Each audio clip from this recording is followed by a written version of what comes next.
que ya viene la revolución, para que se asustan será pa' mejor. Es el pueblo entero el que ya está gritando, ¡viva la revolución! Iranian nuclear weapons development. They have turned the island into a communist hellhole. The experiment in Venezuela has failed completely.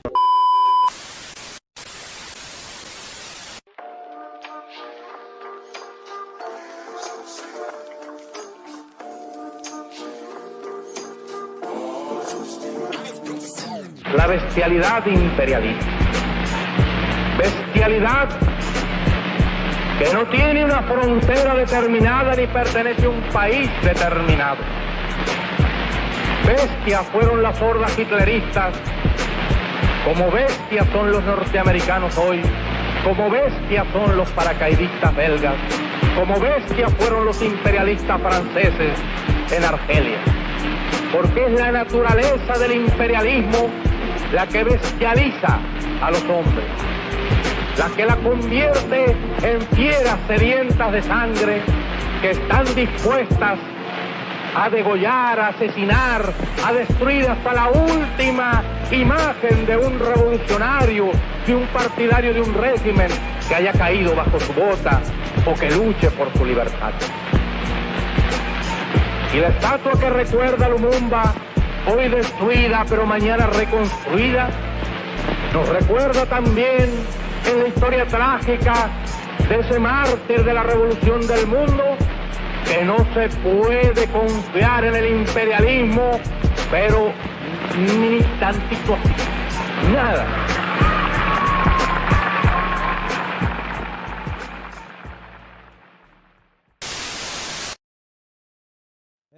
لشگر صاحب زمان آماده باش آماده باش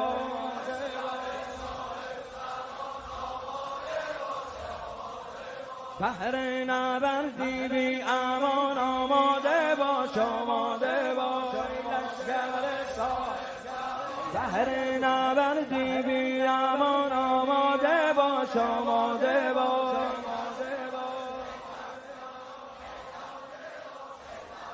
ای یار سفر کرده اگر که ز تو دوری حس می کنم نگاه که نزدیک ظهوری ای نور که کعبه شده دلتنگ از آنت مردان جهادن همه منتظرانت این لشگر عشق که پر همت و عزمت اشاق همه یک به یک آماده رزمت در معرکه سنگی بگویید به صهیون آماده جنگی بگویید به صهیون در حمله ما یک اثر از دیو نماند یک خانه سالم به تل‌آویو نماند یک خانه سالم به تل‌آویو نماند ای لشگر صاحب زمان آماده باش آماده باش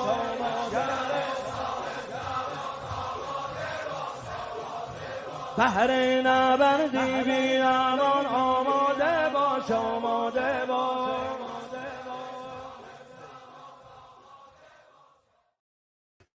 We are as firm as a rock against the Zionists. Let the Zionists know that we will raise Tel Aviv. We will remove the occupied state of Palestine, Israel, the invading force, the colonizing force, Israel, and liberate Palestine from the settler colonial regime of Israel. Some beautiful music coming out of our comrades in the Middle East. What's up, everybody? Welcome to episode 78, Unmasking Imperialism, exposing imperialist propaganda in mainstream media. Today, exposing the Rothschild family and their influential role in Zionism and imperialism. Today, we're going to talk about Mayer Amschel Rothschild and his international banking dynasty. We're going to talk about how the Rothschilds have profited from war, debt, and colonization since the 19th century. they are part and parcel of imperialism. If we want to study capitalism and imperialism, we have to study the Rothschild family. We discuss their pivotal role in the creation of the so-called state of Israel and their war against Palestinian, Arab, and Muslim people all over the world. And lastly, we talk about how Zionist media slander people as, quote, anti-Semitic conspiracy theorists for critiquing the Rothschild family. If in any way you point out some of the crazy stuff that the Rothschild family has done, you're crazy, you're racist, you're all of these horrible things. And even on the left, I find I'm particular on the left that this is such a big problem. People are so scared to really talk about the Rothschild family, even though it is historical, objective fact that they played a central role in colonization and imperialism. And joining me today is my good friend, longtime, amazing brother of mine, Mohsin Abbas, an independent TV journalist, broadcaster, and current affairs analyst. Mohsin is a regular on Press TV, Iranian media, somebody who has really amazing commentary, is not afraid to call it out like it is. My favorite nickname for him is the most banned commentator on Facebook. This guy is up to his like 12 Facebook account by now, just because of so much censorship by Meta, which itself is a Zionist project. We can get into that later. How's it going, brother Mohsin? It's going very well, thank you very much. And I always love that introduction. Like, if I can be blamed for all problems on Facebook, that's probably a good epitaph. Yeah, of course. No, it's, I think, something that really bothers me is that a lot of people on the left, like when I started learning about imperialism, when I started learning about how the British royal family began colonizing India, South Asia, Pakistan, Bangladesh, South Africa, all over Latin America as well, little pockets as well. It's interesting to see that the Rothschild family played a very central role in not only influencing the British royal family, but funding them financially. Then I took a step back even further, looked at the history of the Napoleonic Wars and a lot of the conflicts of the 1800s, also Belgian colonization of Central Africa in what today is known as the Congo. King Leopold I, somebody who is accused, and rightfully so, of having one of the worst genocides of the world of Congolese Africans by the millions, and there's no remembrance for them, there's no memorial for them. And it's interesting that one of the biggest financiers of King Leopold, a Belgian genocidal dictator, a colonizer, was the Rothschild family. And yet here's the same family funding Israel, the state of Israel, using the same logic of, all these horrible stuff is happening to us. So it's just really fascinating. I find it, I'm not funded by, I'm not Jacobin, right? The Jacobin, I don't know if you're familiar with Jacobin, Mohsin. Are you, by any chance?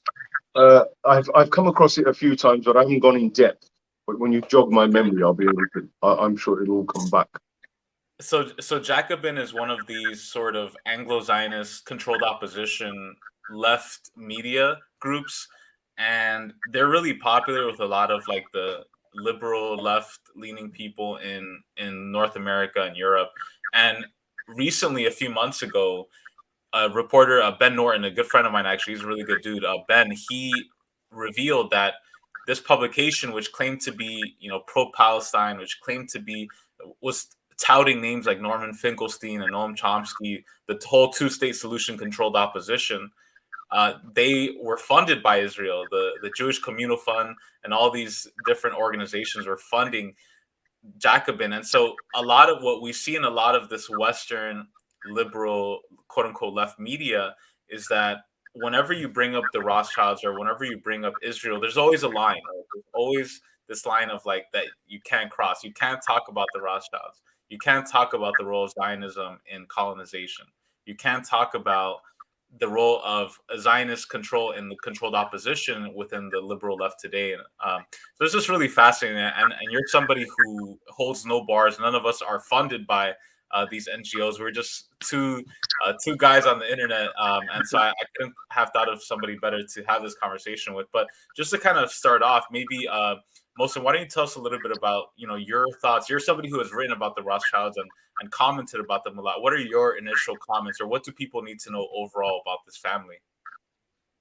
Well, I think that the first thing to know is that when they visibly come onto the world stage is around the mid 18th century, when Mayer Amschel Rothschild builds this kind of empire, begins to build this empire of banking around Europe, and it's really the Napoleonic Wars which bring them, if you like, to the fore of politics.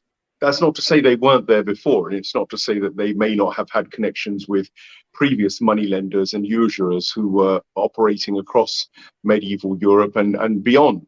But certainly for the Rothschild family, visibly, that's when they come out into the open. And Mayer Amschel Rothschild and Nathan Mayer Rothschild, and then Lionel Nathan Rothschild. There's a whole succession of Rothschilds, which then is involved in doing the same business. And what was their business? You see, Jews were in medieval Europe were not allowed to do many things within the European world. There was an anti-Semitism that sort of lurked around European hierarchy and leadership. But at the same time, there was a really close relationship with the Jewish fraternity, because weirdly enough, the only trade that they were allowed to do, there were only two things they were allowed to do freely, without restriction. And one was importing and exporting goods. They were amongst the primary players in terms of export and import, and we all know how profitable that line is. Number one.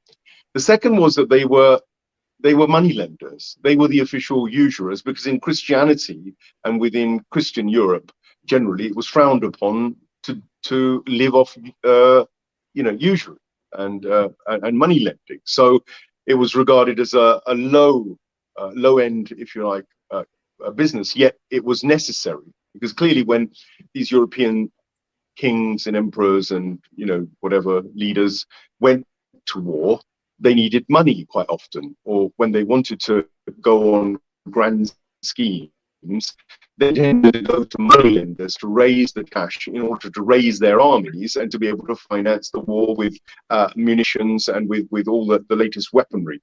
Of course, the Napoleonic War was exactly the sort of environment where a moneylender, an arms dealer, and an importer-exporter sort of people would really make an awful lot of money. And that's exactly what they did. They funded. Mayer Amschel had about five sons. They were all quite conveniently senior advisors to every one of the emperors that was in that war. So the Prussians were served by the Rothschilds. The British were served by the Rothschilds.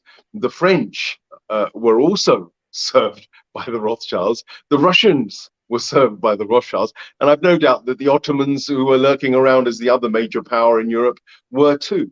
This is a network which essentially played the financier that could bring, if you like, victory to any given king. And they were also, therefore, in very, very high demand. And they were being, of course, fated and nurtured by all and sundry. And that's exactly what they did. They played the European powers, and they built up networks which allowed them to get a hold of get a hold of money and the whole notion of money within Europe, and to be able to create banking institutions, which were then to go on to become, first of all, probably manifestations.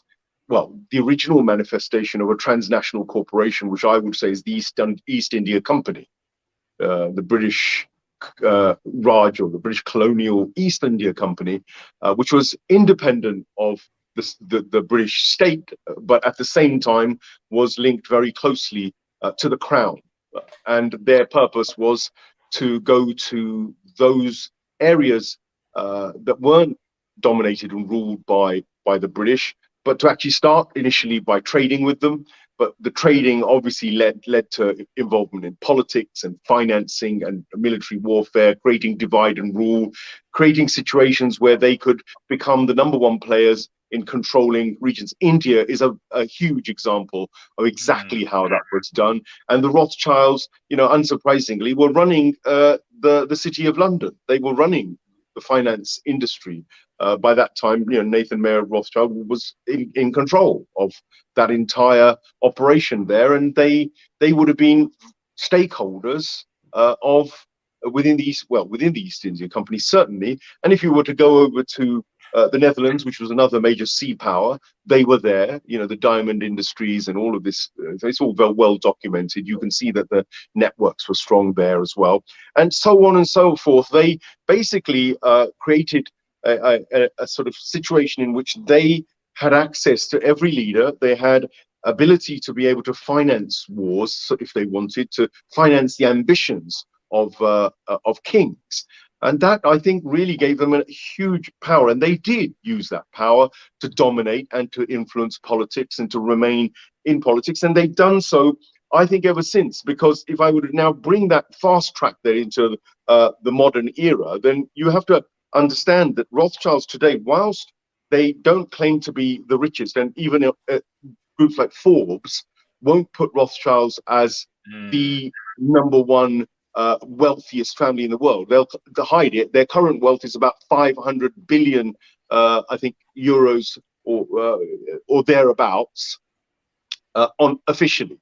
But then, of course, you've got to remember that Forbes can't get access to all those offshore companies, and they don't have access necessarily, or maybe they don't want to have access to all the real wheelings and dealings that we all know go on within the shady world of corporate structures. Officially, what Forbes will be, of course, focusing on is the banking business. Perhaps their investment banking, for instance, the corporate banking, private equity, asset management, private banking generally. I mean, all of these things, they are known to be advisors and lenders to governments and major corporations. And in addition, we also do know that Rothschilds, their financial advisory division, serves the British nobility, for instance. The Queen, the Queen's bankers are, people like Sir Evelyn Robert de Rothschilds, who's, a former chair of the whole company. And, he's been knighted in 1989 for his services to banking and finance. And what we have to remember is that same structure, which worked with the crown, is still working with the British crown, if you like, just there. And we also know that the British crown still owns maybe 10 to 20% of the world's landmass. Technically, the Queen presides over places like, Australia and various other kind of masses, which again strike me as a little bit interesting, because the allegation, allegedly, the Queen herself is a front person for the Rothschilds. And this is how it works now. They hide their money by putting front men. So people like your Jeff Bezoses, the likes of Bill Gates, and all the Warren Buffetts, and all these people who quite often look like they're independent, billionaires. Well, the truth of the matter is, I don't think any of these people can get beyond any ceiling of being a millionaire without being vetted by the network that the Rothschilds have established over a very, very long time. And of course, that family has grown. I could mention the Rockefellers and the Mars family and many others. Of course, it's expanded. Of course, there's a larger family of, if you like, usurers and banksters. But maybe I'll just hold there, because I think I kind of set the scene. But those corporations today, arguably, well, not arguably, it's very, very clear that, for instance, if we just look at one company, Vanguard, which is, a holding company and virtually oversees maybe 50-60% of the world's corporations, BlackRock being another one, for instance. You could go into others, and you wonder, okay, who are these guys? Who's behind them? And I think that this disinformation campaign for the Rothschilds is a very specific service that the Zio moneylender movement has done for them, because they were the original creators of the entire structural elitist I'd call it vampire, Vampiric, yeah. Vampirian bloodsuckers, essentially those who suck the money and create the oppression, create the wars. There is an entire network of these guys who have a massive hold on states, including, of course, the United States, the Fed being a major example of a creation by the Rothschilds syndicates and their networks. So you can see that what started in the 1760s nominally has now grown into a global operation which affects every person's life in the world. There is nobody who's untouched by, I think, the Rothschilds and their network. Well said. Wow, so much details there, Brother Mohsin. An amazing overview of the Rothschild family. By the way, a shout out to everybody who's watching and listening. Shout out to Dust James. Everybody show Ramiro some respect. Hit that like and share this out. Thank you so much, Dust. Please subscribe to Dust's channel as well. He has some great content. Shout out to my comrade in France with Polish origins. Said Macron worked for Rothschild Bank. Very interesting. Macron is somebody who is steeped in Rothschild control. Shout out to Joe the Euro Squatter, everybody who's watching and listening. And if you have a comment or a question that you want to ask us or want us to talk about, please put it in the chat and we'll go ahead and address that later. I also want to fill in some information as well about the Rothschild family. As Mohsin said, the patriarch of the Rothschild family was Mayer Amschel Rothschild, who had 5 sons, who had Amschel Mayer, Solomon Mayer, Nathan Kalman, and Jacob, and also Amschel, who he named himself after. The family elevated to the noble rank in the Holy Roman Empire and the UK, Holy Roman Empire at the time, Prussia and Germany, before it became what we know today as the Germany. And as Mohsin said, in the 1800s, the Rothschild family was undoubtedly the richest family in the world. And in the 1800s, it's interesting to see how they made their wealth. It was some of the most horrible atrocities you can think of, not only financing both sides of a war and creating tensions out of nowhere, but also I think one of the worst examples that nobody ever talks about, even a lot of people on the left, is the Opium Wars. When you have in the early 1800s, the UK royal family, the British government, creating these tension. They're basically growing poppy in South Asia, colonizing India, Pakistan, Bangladesh, starving people, millions of people, to grow opium, poppy, and then send it to China, where they would force people to take their drugs in exchange for these little pieces of magic money squares called currency, and get them addicted to drugs, use money to get them into debt.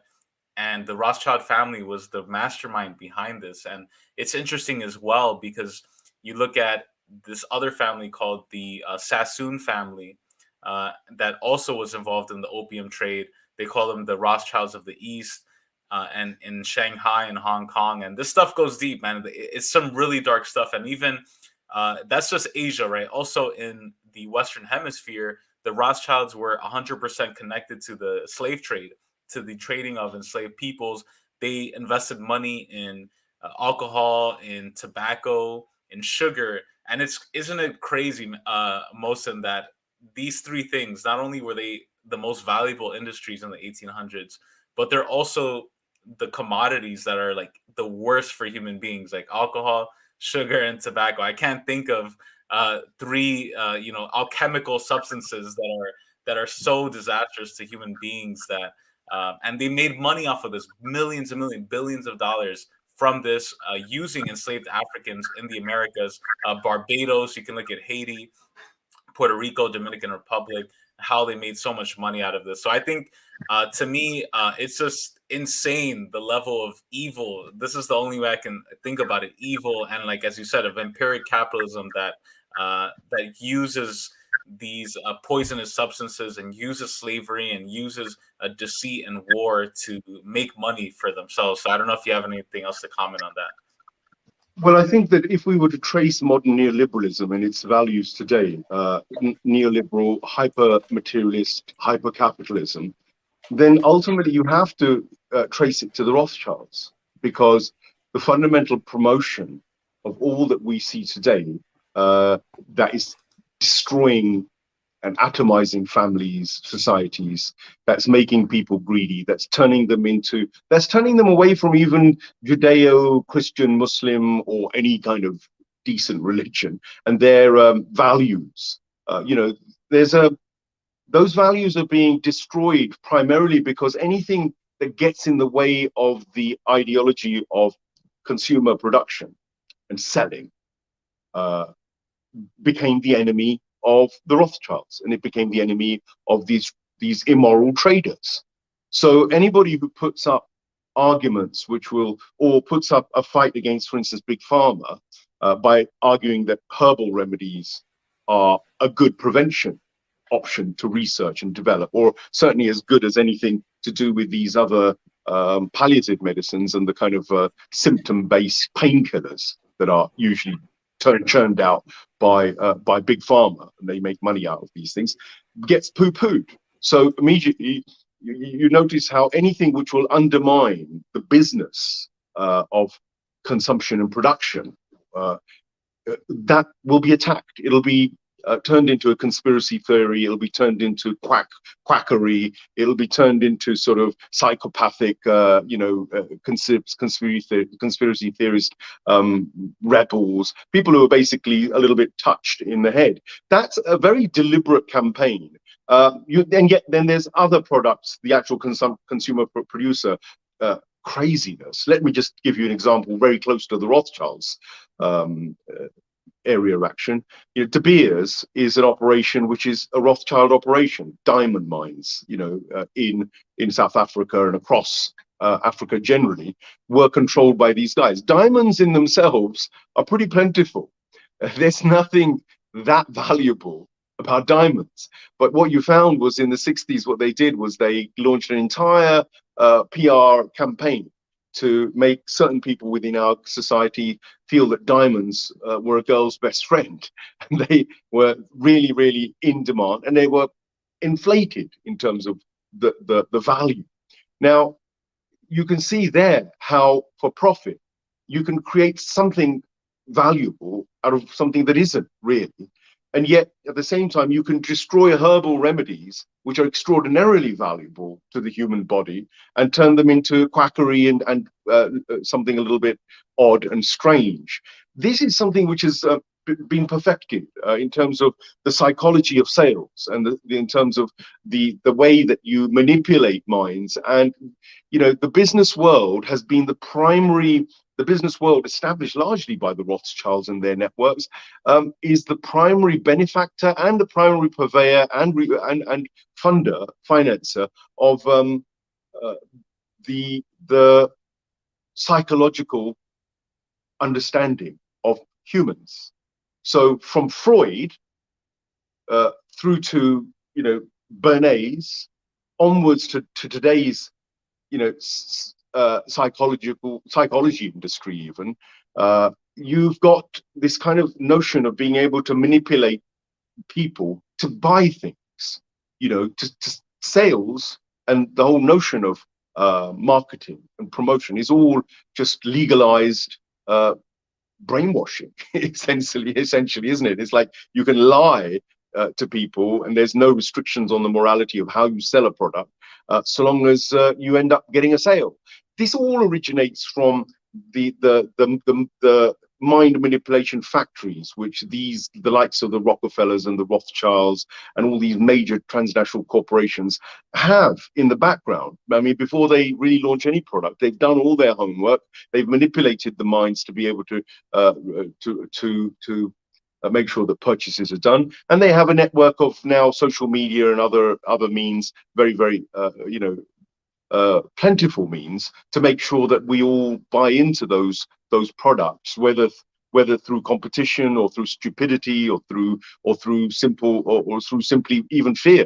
So I'm going to hold it there, but I think it's an important point that you've raised, that what comes with these corporates, although it's on the one hand you just think it's sales, but in reality what comes is the absolute destruction of the moral fiber of a society, because the moral relativism that is at the heart of consumer producer hypercapitalism, which is what Rothschild stand for, what they've triggered, is basically sales and production and consumption at any cost, at the cost of health of human beings, at the cost of their sanity, at the cost of their families, at the cost of, you know, even the peace of a society overall. That's something that I think that any moral person has to oppose. So if there's no other reason than anything else, the Rothschilds and their ilk have to be challenged because of their moral relativism, because it ultimately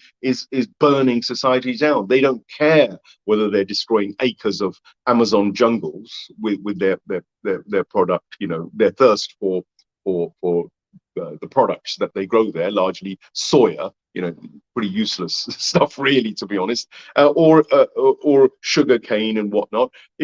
All of this is based on an immoral desire to just sell and to get richer and richer. Over these 200-300 years, people have to work it out as well. You know, if you owned virtually the whole world's wealth back in the 1800s and you never stopped reaping those rewards, surely you can make the logical conclusion that today their wealth would stand at a level that you couldn't even count. You couldn't even begin to count the amount of wealth they got, and yet we're led to believe that they have 500 billion and that's their kind of lot. I'd submit that that's a lie, and I'd say that the way that they sort of hide that wealth, there are very creative ways with offshore companies, through arts, sale of ridiculous sales on arts pieces, purchasing of real estate, inflation of land prices, you know, such things. There are many techniques that they use to hide their money, and a lot of it is also to do with the so-called frontmen like Elon Musk and Bezos and all these so-called overnight billionaires, soon to be trillionaires, no doubt. And benignly, the real players in the background sit there saying, well, look, we've got nothing, but look all these other guys. And so that means that the attention's taken off them, and they push it onto the mugs that they have as their frontmen. Such a good analysis. I totally agree with you, Brother Mohsin. I also agree with my sister Saheli. Shout out to Comrade Saheli with Orinoco Tribune, really amazing comrades out in Venezuela. Great analysis of advertising. I totally agree with you, man. And I think part of that is this marketing and using media to control minds and using psychological operations. I think the example of diamonds is so fantastic, right? Because you have something that you can't eat a diamond, you can't use it to house your family, you can't use it to create food. It has zero use value, but it has tons of exchange value that is socially determined by mainstream media, by the corporations, by these banking usury elites who use psychology, use marketing to control what you want. And it makes me think of different commentary by the great Ayatollah Khomeini, who talks about the Satan, the great Satan, the U.S. and the Anglo-Zionist empire as the great deceiver, as the great liar, as somebody who tricks you into valuing something, who tricks you into opposing what is good for you, nature, health, family, and supporting things like diamonds and money and capital and all these things that are antagonistic to humanity. So I think spot on analysis. And what I want to do is I want to play a clip. This is from an interesting documentary I found. It's called The Secret History of the 19th Century International Bearer Bond Market. It's a really interesting documentary that is really hard to find, because when you look up Rothschilds, for example, on YouTube, the first like 50 results are just kind of random videos like, oh, this is this random party they went to, or this is their art collection. It's nothing about the intricacies of their family history and story. Very purposeful, you know? So I dug this up. By the way, a nice little trick if you want to find videos like this on YouTube, just look up search views, views, and do like the opposite. So look for the lowest viewed videos as opposed to the highest viewed videos, and you'll generally find some of the interesting stuff. So I'm going to play this clip, and then we'll talk a little bit more about the Rothschild family. Money is the god of our time, and Rothschild is his prophet. Heinrich Heine. The mythology surrounding the Rothschilds' wealth and power is 2 centuries old. The resulting mythology has proved almost as long-lived as the firm of N.M. Rothschild and Sons itself. Ever since the second decade of the 19th century, there has been speculation about the origins and extent of the family's wealth, about their political influence, not only in the 5 countries where there were Rothschild houses, but throughout the world. The 5 Rothschild houses constitute an early version of what later became known as the multinational. Perhaps the most important point to grasp about this multinational partnership is that for most of the century between 1815 and 1914, it was easily the biggest bank in the world. Strictly in terms of their combined capital, the Rothschilds were in a league of their own until, at the earliest, the 1880s. The 20th century has no equivalent. Because they were so rich, the Rothschilds could plainly claim a material equivalence with the European aristocracy. They relished the sense that they were sans pareil. In this sense, phrases like kings of the Jews, which contemporaries applied to them, contained an important element of truth. That was exactly the way the Rothschilds saw and conducted themselves. There are no fewer than 153 species or subspecies of insect which bear the name Rothschild, as well as 58 birds, 18 mammals, and 14 plants, including a rare slipper orchid, Paphiopedilum rothschildianum, to say nothing of 3 fish, 3 spiders, and 2 reptiles. The family's almost equally recurrent enthusiasm for the pleasures of the table has also bestowed the name on a soufflé and a savory, prawns, cognac, and Gruyere on toast.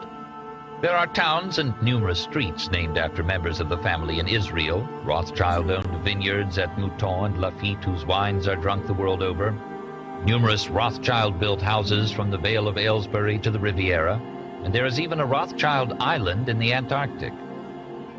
At the same time, the Rothschilds energetically pursued and acquired decorations, titles, and other honors, securing the ultimate prize, an English peerage, in 1885.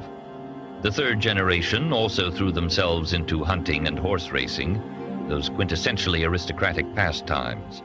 They also extended their patronage to include writers, Benjamin Disraeli, Honoré de Balzac, and Heinrich Heine, musicians, notably Frédéric Chopin and Gioacchino Rossini, as well as architects and artists. In more ways than one, they were the 19th century's Medicis. From the very earliest days, the Rothschilds appreciated the importance of proximity to politicians, the men who determined not only the extent of budget deficits, but also the domestic and foreign policies which so influenced the financial markets. And politicians soon came to realize the importance of proximity to the Rothschilds, who at times seemed indispensable to the solvency of the states the politicians governed, and who could always be relied upon to provide up-to-the-minute political news. When the former de Rothschild Frère director, Georges Pompidou, became prime minister in April 1962, and later president in 1969, Le Canard Enchaîné commented simply, RF equals République Française equals Rothschild Frère. Similar echoes can be found in the British press, too. Inferences were sometimes drawn in the 1980s from the fact that a number of conservative politicians had worked for N.M. Rothschild and Sons Limited, either before or after their political careers, at a time when the firm was handling a number of important privatizations. In the 1880s and 1890s, their advice on imperial matters was sought by both the Marquis of Salisbury and the Earl of Rosebery, Gladstone's successor as Liberal Prime Minister. Indeed, Rosebery was married to a Rothschild, Mayer's daughter, Hannah. Rothschild influence extended to royalty as well. It is extraordinary to find that the family's interests in the financial affairs of King George IV predated his accession to the throne by as much as 15 years. How did Mayer Amschel, then the father of an obscure Manchester textile merchant, come to acquire a bill on the Prince Regent? The likeliest answer is that he bought it from the Elector of Hesse Castle, who had made a number of loans to the sons of George III in the 1790s. 10 years later, with Nathan firmly established as a banker in London, the sons of Mayer Amschel turned to these other royal debts with the intention of making Nathan, in Amschel's somewhat old-fashioned phrase, court banker in England. Really interesting stuff there. Really fascinating. This is from a documentary. Really hard to find. I had to like scrub YouTube for this. I had to really search for this far and deep. Secret History of the 19th Century International Bear Bond Market. Just want to add a few more points as well. In 1917, Walter Rothschild, the second Baron Rothschild, was the addressee of the Balfour Declaration to the Zionist Federation, which committed the British government to the establishment in Palestine of a, quote, national home for the Jewish people, the settler state of Israel. And basically after the death of Jacob de Rothschild in 1868, his eldest son, Alphonse Rothschild, took over the management of the family bank and bankrolled the creation of the state of Israel by the billions. The Rothschild family was one of the biggest proponents of Zionism, with Theodore Herzl and the World Zionist Congress. And James A. de Rothschild financed the Knesset building as a gift to the state of Israel. The Knesset building is like their version of the parliament. And the Supreme Court of Israel as well was donated to Israel by Dorothy de Rothschild. So their connections go far and deep. Mohsin, your reaction and analysis to all of this? Yes, I think the Israel issue and the connection with the Rothschilds is a very important one.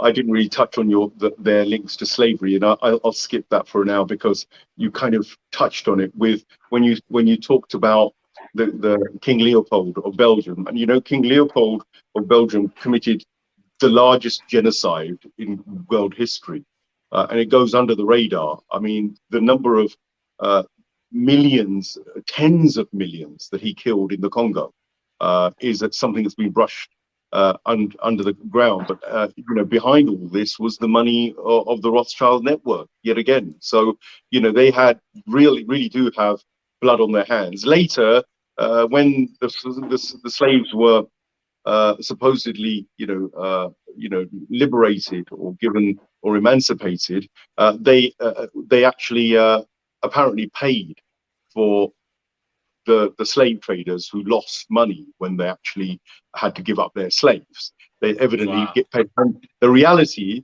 was that what it was a debt which was imposed on the British government, which was only cleared literally about 5 or 6 years ago.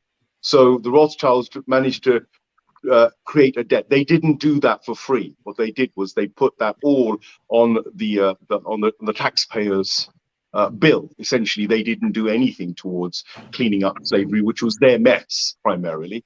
And they, in fact, were still taking money back even until 2015. This is how the Rothschilds and these folk operate. They basically they won't give you a dime without something, a price being paid. You moved on to Israel, which is the other major travesty in my mind, which still lives on, very much so. And I'll pick on Edmund de Rothschild, who from 1845 to 1934, he was the youngest son of James and Betty de Rothschild, but he basically was very involved in the work in Palestine, doing the groundwork that led to such a smooth entry of what I would call fake Jewry, really, that was imported from Europe into the land of Palestine later. But his work as a strong supporter of Zionism, his achievements were basically that he created this bridge, for the establishment of the state of Israel, and his essential philanthropy basically funded Jewish settlements, and it encouraged the development of agriculture and in industry. He was a benefactor of Jewish colonists, essentially, backdoor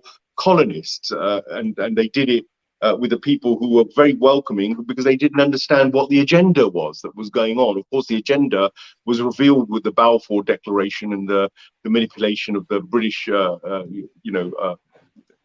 government to essentially hand over Palestine to people who had no connection to it, essentially.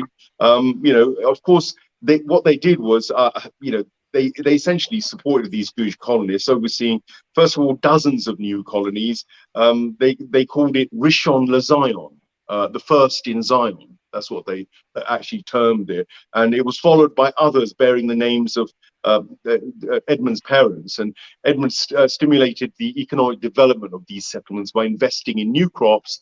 And it was wine, and it was kind of grapefruits and avocado, and industrial enterprises like silk production. You know, he played basically a key role in the entire development of Israel's wine industry and other industries long before Israel was even created. He was building those kind of means for sustaining those who were going there. And he did this also, interestingly, under the supervision of the administrators in Ottoman Palestine, which tells you how much power the Rothschilds had even in the Muslim world. And you mentioned Ayatollah Khomeini, who, of course, has principles which say no usury. Ultimately, they come down to that. And that no usury has translated into a deep suspicion of the Bank of International Settlements, into the suspicion against, you know, the World Bank, against even the World Trade Organization. These are all levers of power of the Rothschilds and their elitist network. These are political levers of power, economic levers of power, which now do the dirty work. You know, the IMF basically, you know, goes in, lends money, then squeezes poor countries into basically further debt and destruction. And if they don't comply, the US military, which is another wing of the Rothschilds, boots on the ground, essentially. If we cut to the chase, those military boot boys go in to punish anybody who's not complying to the diktats of the Rothschilds, you know, economic corporation networks. And of course, this went on there in Israel, and it was very easy for them there because the Turks were essentially already under Zionist control as well, to be fair. And the Arabs were basically not really of any substance. They didn't even have any power. They were again manipulated and used to create this kind of fragmented Middle East, which was again a Rothschild stroke Rockefeller initiative, because they knew they needed the oil for the next 100 years, the carbon, if you like, energy supplies were all going to come from there. Now, they had decided this all in the 19th century. And so the 20th century, they were prepared and they were building towards this. Israel was partly created by the Rothschilds to act as a policeman to watch over the Saudis and all their other stooges that they set up, the Arab stooges, the Zio Arabs, who were going to be giving them their oil. But they didn't quite trust them fully because they were a bit basic. And so what they did was they created Israel partly for the purpose of being a monitor, a proxy, a kind of a policeman that would impose the threat of, you know, physical invasion or terror on the Zio Saudis or the Zio Kuwaitis or the Zio Bahrainis, those who had oil. That period is now coming to an end. Of course, oil is gradually running out. So, but Israel's still there, and Israel is opposed again by that man Khomeini's vision, because he recognized that the head of the serpent, if you like, in West Asia is Israel, the creation of the Rothschilds and the British, and supported and maintained by America with $4 billion a year just on the surface, and of course maintained by the Rothschilds corporate network, which supplies money on the quiet to maintain artificially the state of Israel. So you see that from before its inception, there was an entire build-up process where, you know, these settlements were being built in Palestine under the branch of the Jewish Colonization Association, and they then transformed into a formal state, and even the United Nations, another Rothschilds creation, essentially rubber stamped it in 1949 after initially pretending they were rejecting it. And then ever since, what we've seen is this failure of the United Nations to take any action or do anything for the benefit of the Palestinian people. And it's been now left to that anti-usury, anti-exploitation, anti-oppression movement of the resistance in West Asia, led by the Islamic Republic of Iran, supported now by the Yemeni resistance of the Ansarullah, supported by Hezbollah in Lebanon, supported by the Syrian army itself as well, and in Iraq by the Hashd Shahabi. These are just some of the allies who've woken up to the fact that this network exists, and it is what is the main enemy. And its main physical manifestation is Israel in West Asia. Of course, the United States is totally in its grip, 30 trillion in debt. And who's that American debt owed to? It's owed to the Rothschilds, money mafia network. Essentially, that's who they owe their debt to. That's who prints the free money they get from the Fed every time they need to get out of a little bit of a mess. And they're the ones who call the shots in terms of what happens on global trade. And even the modern day wars now that we see between Russia and what's going on today, I would say that what nobody really discusses is what is the role of the oligarchs in Russia in all this? What is the role of the kleptocracy in around the West? And what is the role of these Rothschilds and these outfits in all of the things that are going on over the last 2-3 years? Everything from the war on terror, supposedly, to the economic collapses, to the virus, the release of weird viruses, to the Ukraine nonsensical war in Ukraine. And of course, I've not to mention the multiple wars on Muslim nations across the Middle East or Venezuela. I mean, there is an architect behind this, and there is a benefactor. It's not necessarily America that's the benefactor, which is the go-to culprit.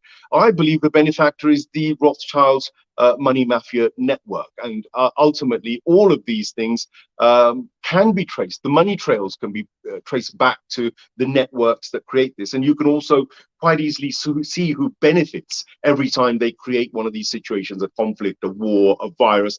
The billionaires and the trillionaires have become the billionaires are becoming trillionaires as a result of this, and those trillionaires belong to the network that the dear old Rothschilds have very diligently created to make sure that the lives of the world are as miserable as possible. Wow. So such an insightful and great point, Mohsin. And when you were talking about that Rothschild strategy, the Zionist strategy of controlling 2 out of 3 sides of it's interesting because in philosophy you have like thesis, antithesis, synthesis, right? And if you control 2 out of 3 of those, or 2/3 of something, you can control the direction of it. And in a way, this is an article, Republic World. Israel hints at mediating, quote, peace talks between Ukraine and Russia and Jerusalem amid war.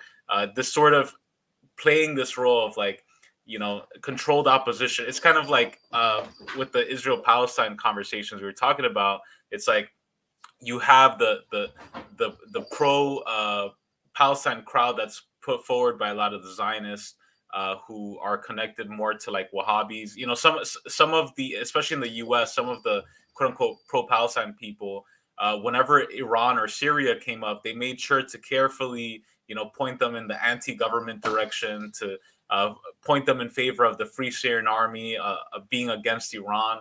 And then the opposition to that, the so-called, the two-state solution, liberal Zionist, Norman Finkelstein, Noam Chomsky, that's like controlled opposition. So in many ways, like they're kind of like controlling how the conflict happens, so that at the end of the day, the benefit is still Israel, the benefit is still usury, the benefit is still Anglo-Zionist imperialism and the Rothschild family. So I just find it fascinating from a point of view of a mental gymnastics and psychological control.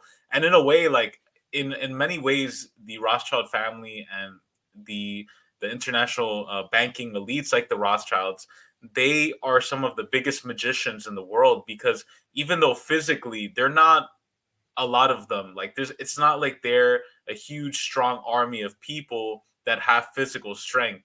They're a very small elite that has no physical power. They probably don't know how to farm. They probably don't know how to fix things or take care of their families, but they use these magic squares called money and usury, which is magic, which is debt, which is a way to control people.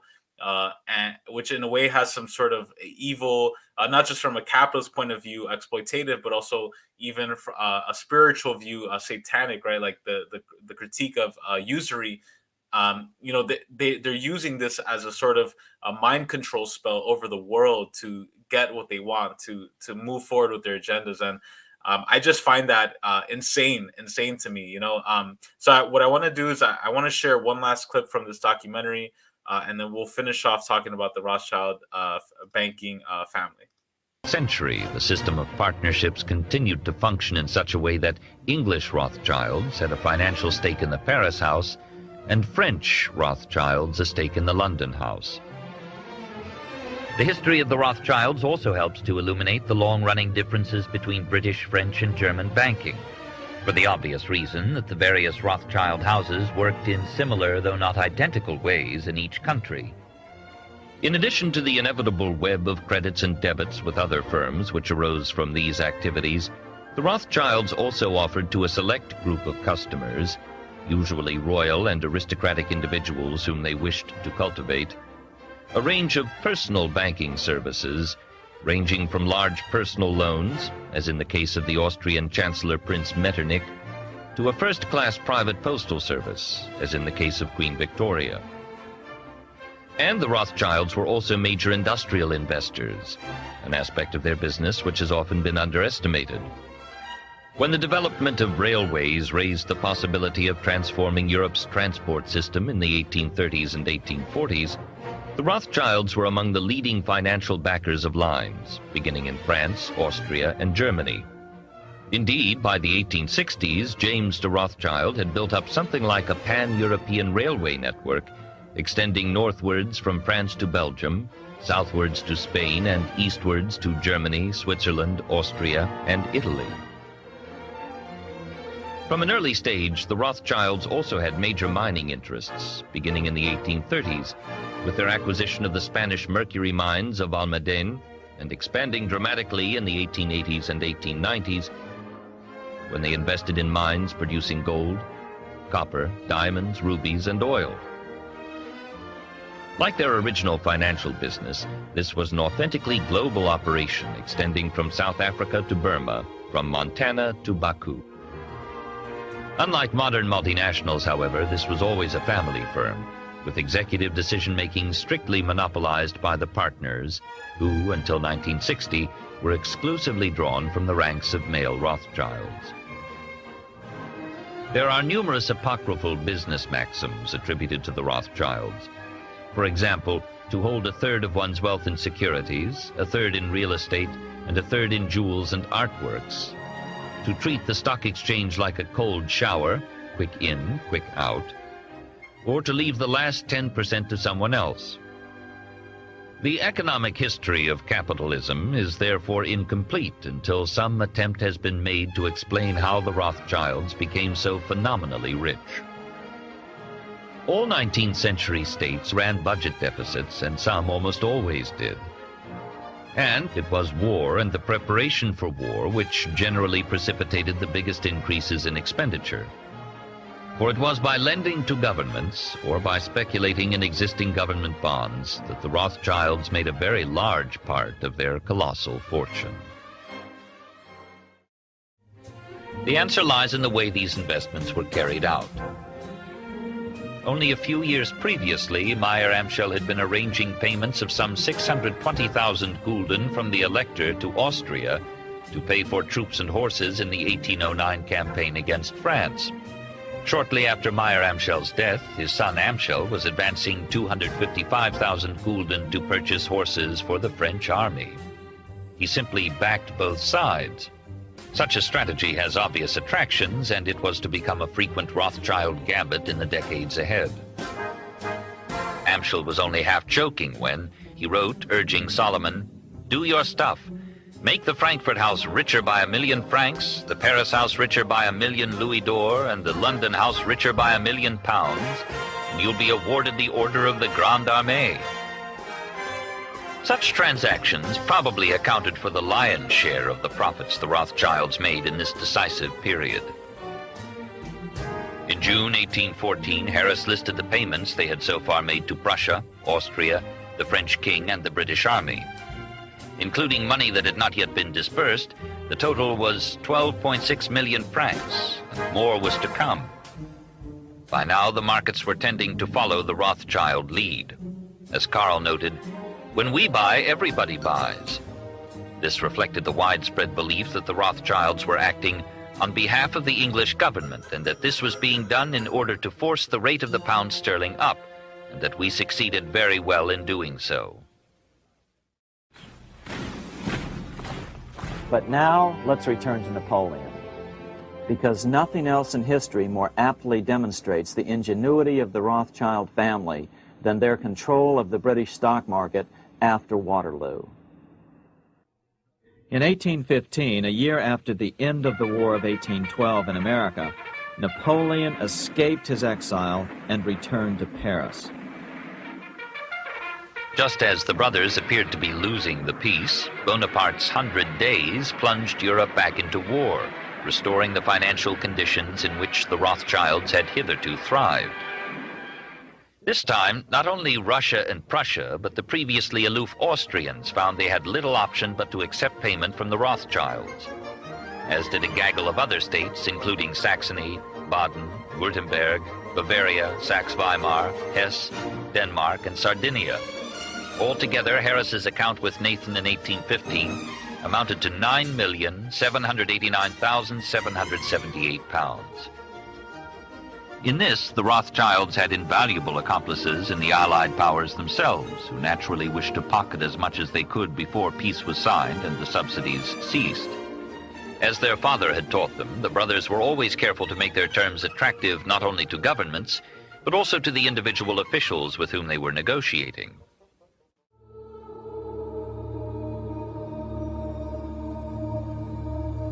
That Nathan profited from the dramatic events of 1815 is central to Rothschild mythology. By obtaining the first news of Napoleon's defeat at Waterloo, before even the government itself, Nathan was able to make a huge sum of money on the stock exchange. This is the Waterloo battlefield about 200 miles northeast of Paris in what today is Belgium. Here Napoleon suffered his final defeat, but not before thousands of French and Englishmen gave their lives on a steamy summer day in July of 1815. The outcome was certainly in doubt. In fact, had Napoleon attacked a few hours earlier, he would probably have won the battle. Rothschild stationed a trusted agent, a man named Rothworth, on the north side of the battlefield, closer to the English Channel. Once the battle had been decided, Rothworth took off for the Channel. He delivered the news to Nathan Rothschild a full 24 hours before Wellington's own courier.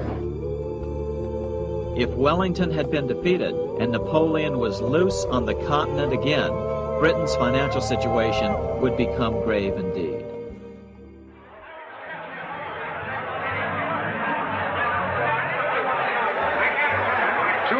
Rothschild, you backed the wrong horse this time. Rothschild, you've lost your luck.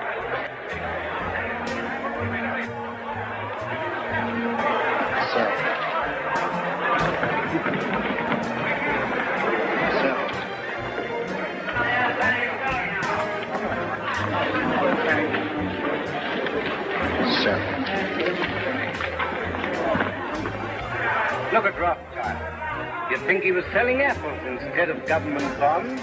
And so now 53. All right.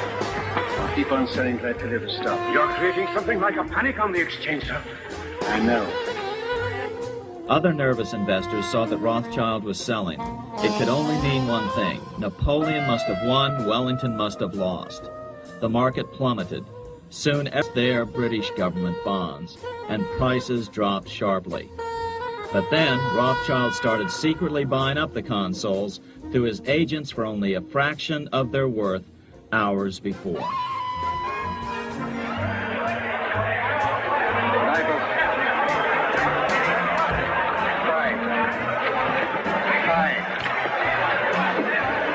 Yes, spy. Have you had any news? What do you think about this rumor? I don't listen to rumors, Mr. Baring. You hear what they say?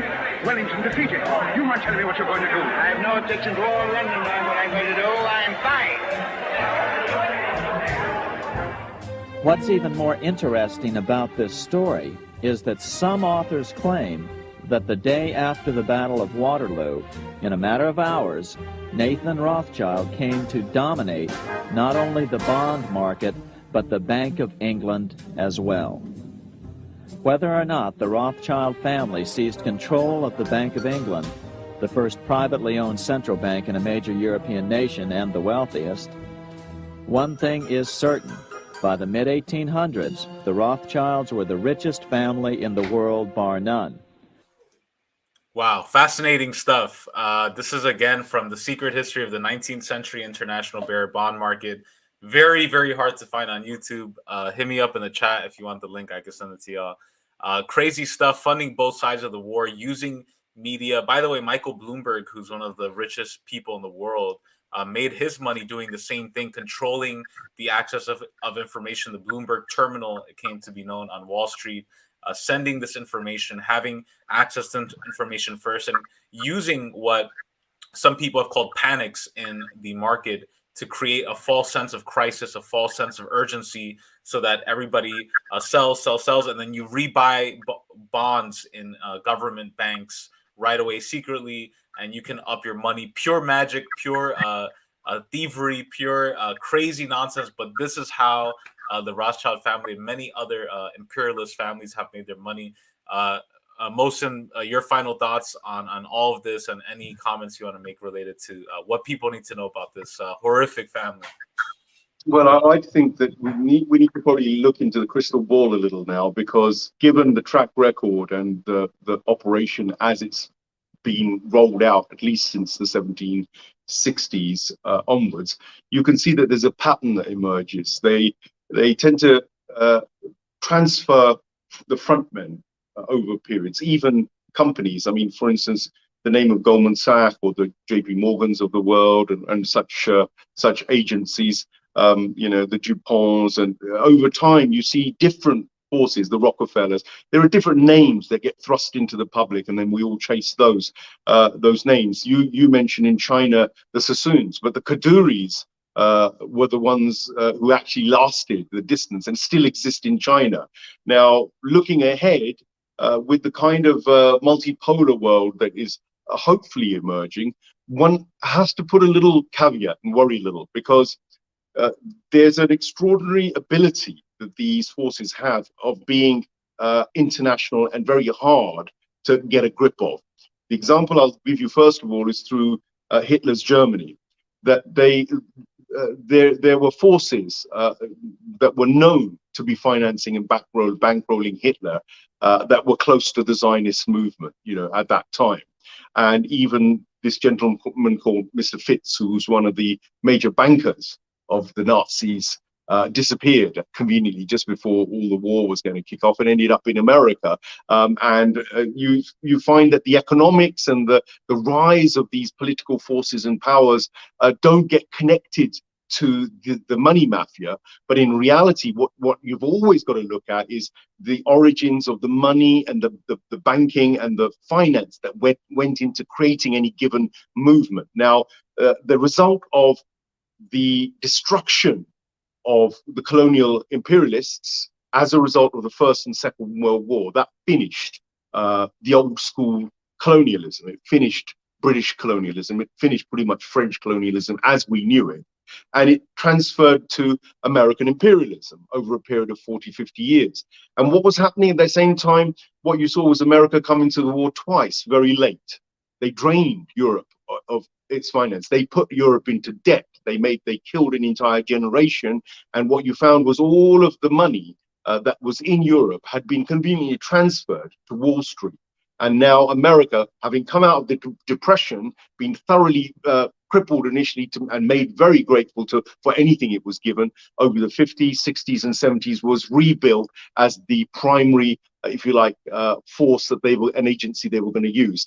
By 1970, when they took away the gold standard from linked to money, you found that America became the absolute controller of world finances. Now, that was a game played out, which in the 80s, I think eventually manifested as, again, these Rothschild-linked banksters rolling out neoliberal policies, and the banking mechanism that we see today emerged around that 80s with Thatcher, but it had already popped up in Wall Street. What I want to do a crystal ball about is China, because China is in a way the great hope that it will in some way destroy the old imperialism of America and help us to create a multipolar world which is more balanced and less tyrannical. One hopes that's the case. My worry is that already, probably very soon after Tiananmen Square, deals were done. And people at the top, the immortals within China, would definitely have been approached by the kind of corporate power, money power, knowing that they wanted to invest. And they have invested. You can see the same companies that are owned by money power in the West are in the East too. It remains to be seen as to whether the Chinese President Xi Jinping is going to entertain this Rothschild backed money power in partnering them to create a new kind of world order, if you like, or whether China will be able to keep its independence and maintain a hold of these corporates. Because if they don't, what we're going to find is the same thing that happened to America, i.e. they let them in, and what happened was by the 1970s, they were enslaved to them. And the Fed is the evidence of America's slavery to money power, money mafia power, largely Rothschilds originated, I'd say. So we're now at the juncture where China, which is a kind of great hope for a lot of the East and the tyrannized people of the world, and perhaps Russia as well, to that extent, it remains to be seen how much leverage and how much power and how much infiltration the Rothschilds' money mafia have within China and Russia, and whether what they're doing now is, having used America as much as they could, it's run out of its sell-by date, and whether they're now jumping over to China, just as they did from Europe to America. Are they just shifting their center of, if you like, power so they can keep us all guessing? My hope is that the Chinese see through anything like this and remain benevolent and don't turn into an imperialist, new kind of totalitarian imperialism, get tempted by the greed that often comes with this kind of money mafia fraternity once they infiltrate you. And one hopes that they can resist that temptation, and they can control the investments and dictate to them how they operate, rather than be dictated to by a Rothschilds cartel, which is very, very good at surviving and thriving on the back of new powers over and over again. Beautifully said. This is why I love having you on the podcast, Mohsin. I can talk with you for hours about this topic, and I think that's a great point about China, that hopefully these parasitic capitalists like the Rothschilds, like the World Bank, International Mafia Fund, as I call them, once they're done with one host, they're going to find a new host to feed off of. And I think this is an important point to distinguish between finance capitalism and in industry capitalism, because even in Marxism and in Leninism, the commentary, Marx and Lenin make a distinction between industrial capitalism, where you have people that are creating goods, commodities, services that are of at least some value to people, right? If you're building houses, if you're building construction, if you're building clothes or food or whatever, right? And even though their financial interests tend to align with the financial capitalists, it is ultimately the financial parasitic capitalists who make zero use value. Like, there is no use value in investment banking. There is no use value in IRA Roths. There is no use value in the stock market. There is no use value in real estate and usury and these fake sectors of the economy that produce nothing. It's just money magic, moving money, magical squares around the world, convincing people that you have to buy this, that this has value, that this doesn't have value.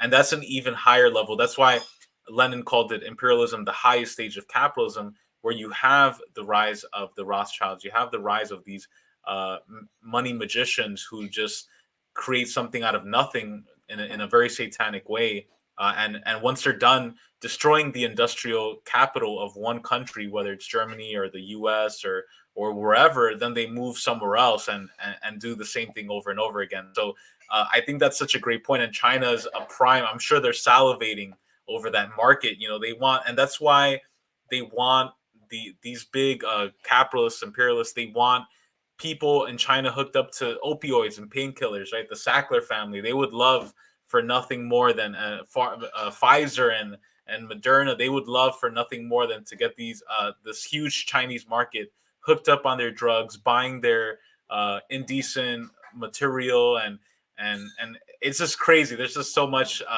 so much there. And I'm glad you mentioned that, because I think this is such a great conversation. And I'd love to have you back on in the future soon to talk about what's going on in Pakistan. I know there's a lot of stuff happening politically that I'd love to talk to you about in the future that not a lot of people are aware of. So thank you so much, brother, for coming on again. Mohsin Abbas, independent TV journalist, broadcaster, current affairs analyst. Check him out on Press TV, a regular commentator. Mohsin is a really amazing dude, family man, a great critique of Anglo-Zionist imperialism. Love having him on to talk about this. I hope you and your family are well, bro. Thank you so much, man, and have a great day. Thank you very much. Thank you. Take care. Thank you, brother. Bye-bye. Take care. Bye. نیروهای مسلح ما قدرت بازدارندگی است از هر گونه حرکتی که دشمن بخواد بر علیه نظام ما و بر علیه مردم عزیز ما داشته باشد.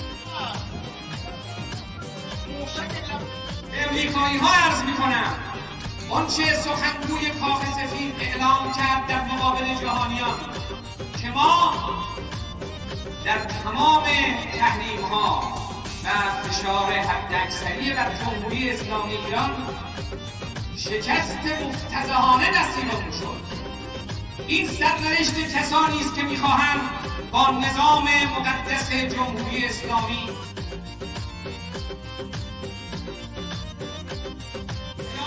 رژیم صهیونیستی آن است که اگر شما به دنبال عادی سازی روابط هستید با برخی از کشورهای منطقه، بدانید کوچکترین تحرک شما از دید نیروهای اطلاعاتی، امنیتی و نیروهای مسلح ما مخفی نیست. و بدانید اگر کوچکترین حرکتی از طرف شما علیه ملت ایران اتفاق بیفته، حتما بدانید که در این حرکت مقصد نیروهای مسلح ما مرکز رژیم صهیونیستی خواهد بود. امروز نیروهای مسلح ما بعد از جنگ تحمیلی به بازسازی خود پرداختند، به نحوی که امروز توانایی نظامی ما نه فقط در منطقه، در جهان زبانزد است. ارتش بسیار خوب از تحریم‌ها و از فرصت تحریم‌ها استفاده کرد برای توانمند شدن. امروز ما صنایع نظامیمون در بهترین شرایط در کشور قرار داریم.